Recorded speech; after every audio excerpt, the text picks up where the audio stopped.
मंत्री बने, हमें कोई मंत्री नहीं बनाया, कोई मेहरबानी नहीं किया, अपने दम पे बना।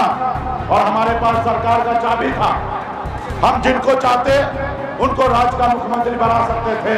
हमने नीतीश कुमार जी को बिहार का मुख्यमंत्री बनाया। हमारा नारा है आरक्षण नहीं तो गठबंधन नहीं, और गठबंधन नहीं तो वोट नहीं, अब वोट नहीं तो दिल्ली का सरकार नहीं। तो उनके दल को बल मिला, और जब दल को बल मिला तो 15 साल आदरणीय लालू प्रसाद यादव जी बिहार का मुख्यमंत्री बने रहे। निषाद समाज में भी वीर योद्धा लालू प्रसाद यादव जी जैसे बेटा जन्म लेते तो समाज के लिए लड़ाई लड़ते। नमस्कार, हमारा नाम है समरीन और आपने देखना शुरू कर दिया है लाइव सिटीज। निषाद मेरा परिवार है और परिवार की बात करना अगर अपराध है तो मैं ये अपराध बार बार करूंगा। ये बातें कही हैं वीआईपी सुप्रीमो मुकेश सहनी ने। आपको बता दें कि बीते दिन मुकेश सहनी की संकल्प यात्रा सीतामढ़ी पहुंची थी और सीतामढ़ी पहुंचकर मुकेश सहनी ने एक बार फिर से बीजेपी को खूब खरी खोटी सुनाई है। आपको बता दें कि जहां एक तरफ मुकेश सहनी बीजेपी पर गर्म हो गए थे, वहीं दूसरी तरफ लालू प्रसाद यादव की मुकेश सहनी ने जमकर तारीफें की हैं। क्या कुछ कह रहे हैं वीआईपी सुप्रीमो मुकेश सहनी, एक बार आप वो सुनिए। ये मेरा परिवार है, मैं अपने परिवार की बात करता हूं, और परिवार के बारे में बात करना कोई गुनाह नहीं है। अगर परिवार के बारे में बात करना अगर कोई गुनाह है तो मैं इसे गुनाह हजारों बार करने के लिए तैयार हूं साथियों, हजारों बार करने के लिए तैयार हूं। आज आपके बच्चे का हक अधिकार के लिए आप ही को लड़ना पड़ेगा, दूसरा कोई नहीं आएगा लड़ने के लिए। 75 सालों में आज तक कोई नहीं आया लड़ने के लिए, और आने वाला 75 साल तक कोई और नहीं आएगा लड़ने के लिए। साथियों, आप अपने बच्चे के भविष्य के लिए आप ही को लड़ना पड़ेगा। आज बताइए ना, आप कैसे माँ बाप हैं, हम कैसे माँ बाप हैं, हम कितना मजबूर हैं। आज हम अपने बच्चे को पढ़ा नहीं लिखा पाते हैं।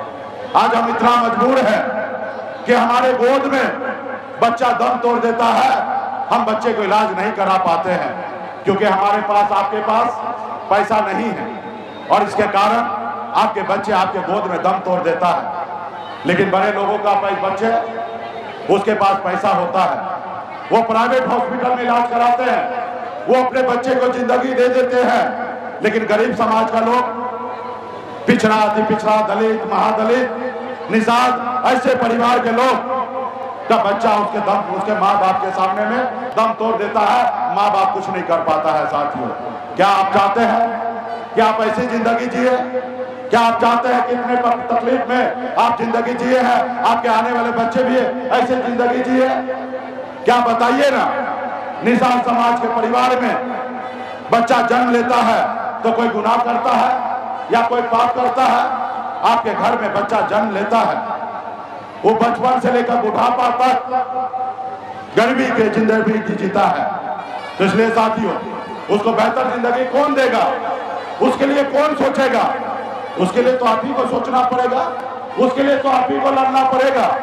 और इस सब लड़ाई में जो बाबा साहब ने आपको जो शक्ति दिया, पावर दिया वोट गिराने का, तो आपके वोट से देश का प्रधानमंत्री बनता है, आपके वोट से राज्य में मुख्यमंत्री बनता है।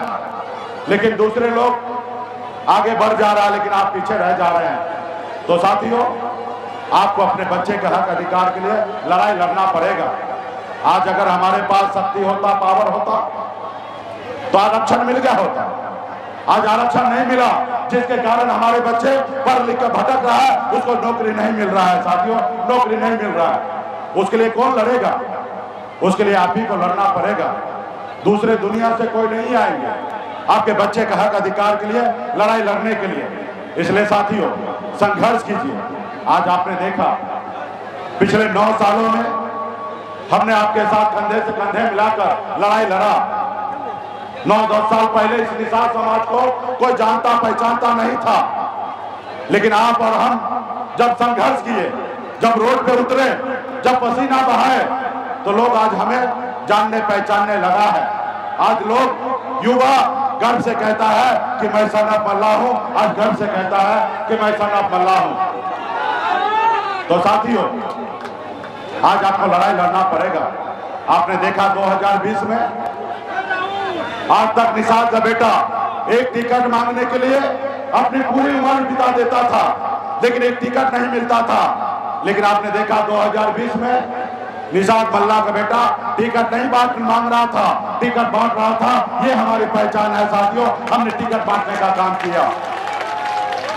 आपने देखा हमारे पास 4 विधायक बना, हम बिहार सरकार में मंत्री बने, हमें कोई मंत्री नहीं बनाया, कोई मेहरबानी नहीं किया, अपने दम पे बना।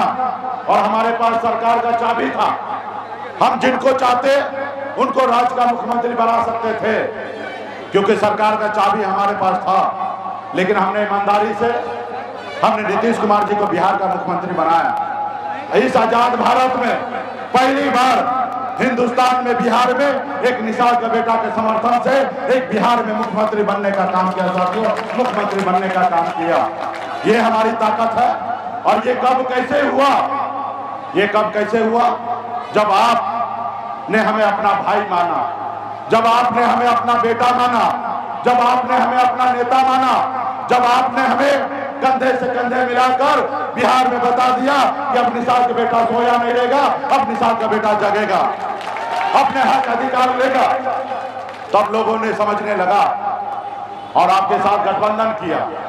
इसलिए साथियों, आप अपनी पहचान बना चुके हैं बिहार में। अब आने वाला समय में इसी तरीके से अपने आप को एकता के सूत्र में बंद कर आने वाले समय में हम बड़ी लड़ाई लड़ेंगे साथियों।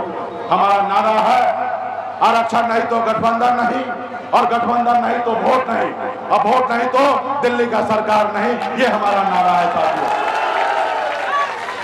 जो हमारा सुनेगा हम उनका सुनेंगे, जो हमारी नहीं सुनेगा हम उनका नहीं सुनेंगे। जो हमारा बच्चे का फिक्र करेगा, जो हमारे बच्चे का फिक्र करेगा हम उनकी फिक्र करेंगे, जो हमारे बच्चे का फिक्र नहीं करेगा हम उनका फिक्र नहीं करेंगे साथियों। ये मेरा नारा है साथियों। इसके लिए मजबूती से लड़ाई लड़ना पड़ेगा। जैसे आज आप तमाम हमारे युवा साथी, माता बहन, सभी सम्मानित गार्जियन ने आज आप पसीना बहा रहे हैं। इसी तरीके से समाज के हक अधिकार की जब भी बात हो तो अपनी शक्ति को दिखाइए, अपनी ताकत को दिखाइए, लोगों को बताइए कि हम किसी से कम नहीं है, हम किसी से पीछे नहीं है, हम अपने समाज के बच्चे का हक अधिकार के लिए हम लड़ाई लड़ेंगे साथियों। तब जाके ये समाज में बदलाव आएगा। आज आपके पास जो वोट गिराने का शक्ति है, ताकत है, इसमें बदलाव होगा। तो इसके लिए आपको लड़ाई लड़ना पड़ेगा। आज साथियों, आज देखिए आपका दुश्मन जो है कितना मजबूत है, पहचाना तो आप देखिए कहाँ है। आज जैसे हमारे इस बिहार प्रदेश में आदरणीय लालू प्रसाद यादव जी, जैसे हमारे मुलायम सिंह यादव जी, मायावती जी, रामविलास पासवान जी, लालू प्रसाद यादव जी, ये लोग कोई अमीर घर में जन्म नहीं लिए, ये लोग भी गरीब घर में ही जन्म लिए, लेकिन उन्होंने संघर्ष किया, अपने वोट को शक्ति को पहचाना, वोट को ताकत को समझा। जब आदरणीय श्री लालू प्रसाद यादव जी अपना दल बनाए, जब दल बना तो उनके लोगों ने, उनके समाज के लोगों ने साथ दिया। जब उनके लोगों ने साथ दिया तो उनके दल को बल मिला, और जब दल को बल मिला तो 15 साल आदरणीय लालू प्रसाद यादव जी बिहार का मुख्यमंत्री बने रहे। आज भी उनकी सरकार है। उसी तरीके से उत्तर प्रदेश में एक दलित की बेटी अपने वोट के दम पर 4-4 बार वहां पे मुख्यमंत्री बने। हमारे मुलायम सिंह यादव जी, स्वर्गीय रामविलास पासवान जी, इन लोगों ने अपने समाज के लिए बहुत कुछ किए, अपने नाम को रोशन किए, अपने समाज को आगे पहुंचाए। ये कोई अमीर घर में जन्म नहीं लिए थे, ये भी गरीब घर में ही जन्म लिए, लेकिन संघर्ष किए, लड़ाई लड़े, उनके लोगों ने उनको साथ दिया, तब जाके देश में बदलाव आया है साथियों। इसलिए साथियों, आपके पास जो शक्ति है वोट गिराने का, वो शक्ति से आप भी बदलाव ला सकते हैं। जैसे लालू प्रसाद जी लाए वैसे आप भी ला सकते हैं। सिर्फ जरूरी है अपने वोट के साथ मजबूती से खड़ा रहना साथियों। आज हम जो लड़ाई लड़ रहे हैं, निषाद समाज को आरक्षण मिले, काश अगर हमारे समाज में भी 30, 40 साल, 50 साल पहले निषाद समाज में भी वीर योद्धा लालू प्रसाद यादव जी जैसे बेटा जन्म लेते तो समाज के लिए लड़ाई लड़ते। और आरक्षण दिला देते।